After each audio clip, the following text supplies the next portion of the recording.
Welcome to the Innova Evolution Project. Today we're diving deep into the hidden barriers that often hold us back from reaching our full potential. Have you ever started something with great enthusiasm, only to find yourself abandoning it halfway through? If so, you're not alone. Join us as we uncover the dirty dozen, the 12 common reasons why we struggle to finish what we start and learn how to overcome them. Let's get right into it. 1. This isn't what I thought this would be. We all get what we think are great ideas in theory. Sometimes, though, they prove not to be as exciting or profitable as we think they might be. Once we dig into the hard work of making these goals a reality, we very quickly realize we're neck deep in something else altogether. Quitting at this point can be a terrible mistake. While you might be discouraged because you've discovered something different, what you're not seeing is all the grand possibilities a shift in direction might lead you to experience. Stopping now could mean missing out on something amazing. Stick it out and you might just find unexpected and rewarding results. 2. I don't know what I'm doing. Have you ever been so excited about something you just threw yourself in before you even knew where you were going? If you've ever stalled out because you suddenly had no idea what you were aiming for, you know this landmine all too well. This kind of confusion is exactly what you get when you become unsure whether the work you're doing fits the goal, or if you're unable to figure out the next action because you have no idea quite where you're going. Quitting here seems like the easy way out, but stepping back to redefine the goal can be incredibly beneficial. It only takes a moment to turn an abstract idea into something worth pursuing. Instead of quitting, take a step back and redefine your goals. A little direction can go a long way. So I'm bored. Repetitive tasks can feel like a slug, but they're the backbone of achieving bigger goals. Imagine you're in a video game, grinding through level after level. It's not glamorous, but it's how you gain the experience points needed to unlock new skills and adventures. In real life, these mundane tasks are your grind. They build the foundation for your success, even if they seem pointless in the moment. It's not always fun, but the payoff makes all those tedious hours worth it. 4. It's not worth it. When you feel like no one appreciates your efforts, it's hard to keep going. After all, what's the point if no one cares but you? But why should you be worried about what anyone else thinks? Doing something that matters to you ought to be good enough. Quitting for this reason can be doubly damaging. Not only do you miss out on completing what you set out to do, but you're also sending yourself a nasty message about how little you matter. Talk about a blow to self-esteem. Remember, the value of your work isn't dependent on others' recognition. Completing a project for yourself is always worth it. Sorry, people will expect more of me. Success can be downright scary. With this statement comes a healthy amount of fear. Getting through something difficult can be life-changing. People do tend to notice success, and yes, they might even shift their expectations of you because of it. But stopping for this reason means killing your future accomplishments and allowing your fear of not being able to succeed again to rule you. Is this really how you want to live? Success can be intimidating. It can bring higher expectations, but don't let fear stop you. Embrace the challenge and continue to grow. Sir, it's more fun where I am. Oddly enough, sometimes we never finish a project because we're just having too much fun. Unfortunately, this kind of thinking might seem okay at first glance, but it also keeps you from discovering what else life has to offer. How sad if you miss out on something spectacular because you were too busy staying in place to enjoy it. Sometimes staying in your comfort zone seems easier than pushing forward, but by not finishing, you might miss out on new and exciting opportunities. 7. I don't have time. It seems today, more than ever, people have fewer hours in a day, which doesn't quite seem possible with so many time-saving innovations in recent years. The problem is there's always something which needs doing and never enough hours in the day to get it done. More often than not, when we make this statement, it's not about having time, but thinking something else is more important and needs to be done instead. The problem: we're terrible about prioritizing ourselves.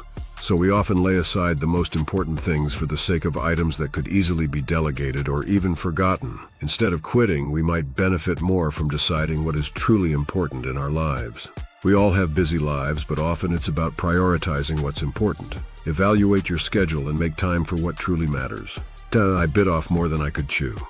Ever feel like you're in over your head? Then you very likely created a goal that was much too big. Quitting for this reason means you took on something which would have been better off being divided into smaller goals. Instead of quitting, it would have been better to look for milestones or other ways to break up the task into something more manageable. Setting overly ambitious goals can be overwhelming. Instead of quitting, break your goal into smaller, manageable tasks. 9. I have too much going on. If you feel like you're running in circles trying to get everything done at once, then your problem isn't with your project so much as it's with learning the art of saying no. Instead of quitting what's important, you would likely benefit more from stepping back from those things which don't serve any real purpose or which could have been delegated to others. If you're juggling too many things, learn to say no to what doesn't serve your main goals. Focus on what's essential and delegate or drop the rest. 10. I never finish anything.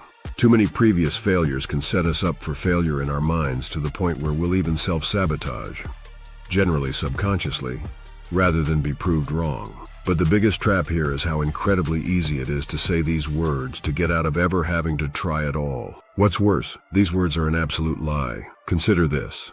Instead of focusing on the negative, wouldn't it be better to switch your self-talk over to something more positive? Imagine how you'd feel if you started noting all the things you have finished instead. Past failures can haunt us, making it easy to give up. Challenge this mindset by acknowledging past successes, no matter how small, and build from there.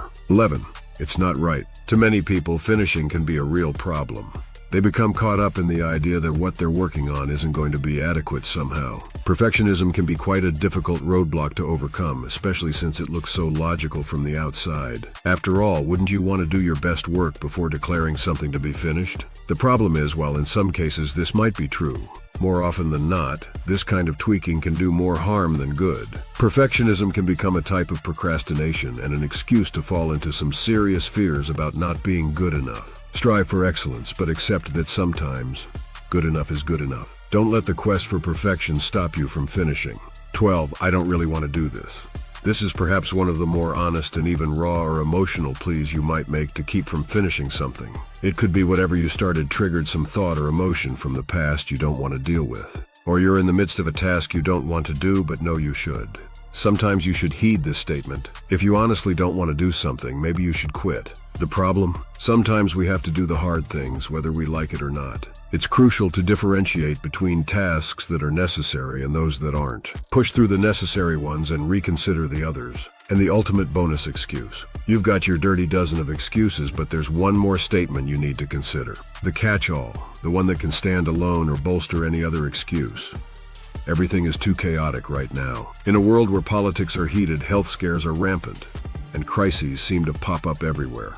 It's no wonder this excuse feels rock solid. Here's why it might resonate with you. You've just started a new job. You're dealing with a financial setback. You've lost a loved one. You've been laid off. The list goes on and on. With so many potential sources of chaos, it's easy to see why this excuse feels justified. But here's the thing. Life is always going to throw curveballs. There's always going to be something that could derail your plans. The key is to recognize the difference between a temporary setback and a reason to quit altogether. Sometimes you need to hit pause when a crisis takes over. That's okay, but don't let it turn into a permanent stop. Some things are worth fighting for, even amidst chaos. Understanding why we don't finish what we start is the first step towards overcoming these barriers and achieving our goals. Remember, every small victory brings you closer to your bigger dreams. So next time you feel like quitting, revisit this list and push forward. For more insights and tips on personal development, be sure to subscribe to the Innova Evolution Project. Until the next one, let's continue to evolve and become the best versions of ourselves.